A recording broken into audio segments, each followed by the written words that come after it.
UFC Fight Night Abu Dhabi, Robert Whittaker versus Reinier de Ridder is going down in just a couple of days now. If you're new here, I have one of the best prediction rates, if not the best, on YouTube this year. So yeah, without any further waiting, let's get right into the picks. Starting off with the main event of the evening, Robert Whittaker versus Reinier de Ridder. So a lot of people make the comparisons of de Ridder to Dricus. Now I get what they mean, both of them are just kind of plodding around with that goofy ass style, but yeah, they're completely different fighters, man. I mean, de Ridder just isn't a girth monster like Dricus is. They have completely different styles, using their strengths and all that, their physicality, etc. However, de Ridder is a bit of a marauder himself, so the outcome of this fight is on him, man. If he keeps this at range, he gets all patient, yeah, he gets lit up, man. He gets fucked. His defense is way too open. He's kind of trash on the feet. He's very open to straight shots. Whittaker could really hurt him bad, man. However, I just don't see him do that. I think he's going to pressure Rob. He's going to push him back. He's said this multiple times on interviews, and I believe him, man. I don't have any reason to not believe him. You can sense the energy of the fighter coming, and I think he's going to stick to the game plan. Whittaker is just not going to be able to use his devastating blitzes. RDR will get the clinch and honestly make people think like, damn, this was the dude that we were saying had great takedown defense. Like Whittaker does, man. He does have one of the best takedown defenses in the UFC, but I just think the pressure of RDR pushing him back into the clinch and going for the constant trips is going to just be too much for Whittaker. I think Whittaker survives early this time. I don't think it's going to be like the Chimaev fight where he gets finished like instantly. Actually, I don't even know, man. Like if RDR latches up that face crank, like it could just smash his teeth in again, man. Like these things don't heal up completely ever, man. Fuck, dude. That's like a huge factor going into every single Whittaker fight from now on out. But look, I'm gonna have to go with RDR by round 2 submission. Under 2.5 rounds to be safe, because obviously I'm just winging it with the round 2 submission. Moving down the card for the co-main event, we got Petr versus Marcus McGhee. Now look, man, the few people who are picking McGhee are only doing this because of his attributes. He's fast, he's slick, he got good takedown defense, on paper at least. But to be fair, who the fuck's been a takedown threat to him? Like, who's he fought? He hasn't fought like the higher level grapplers and shit, dude. Like, I think Petr could take him down if you wanted to. Now, he's got some good fast combinations, he's got some really fast kicks, but man, many of Jan's opponents have just been faster than McGhee. Hell, Song Yadong was faster than him, man. Y'all really think Marcus McGhee is gonna beat the number 9 all-time GOAT list dude, Petr at the ripe age of 35? Like, get out of here, man. Like, old man Marcus McGhee is not gonna be able to do anything. Like, Jan will start slow as he usually does. He could give up the round, but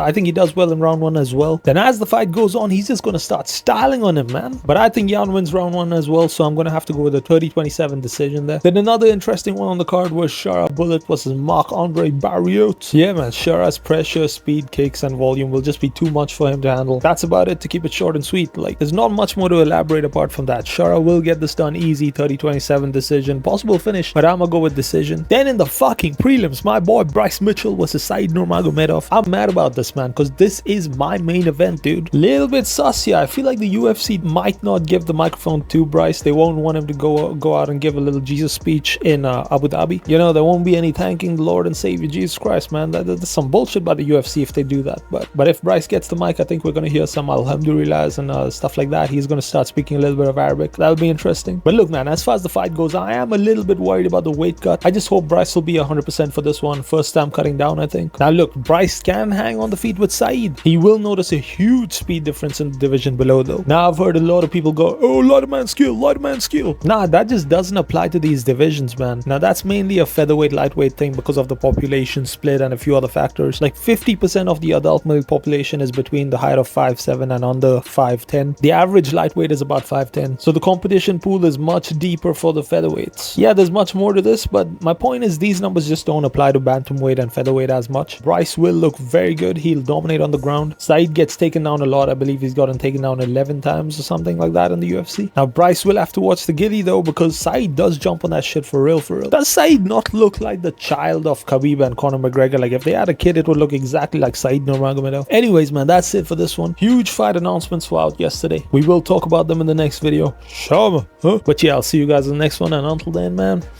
take it easy, yeah?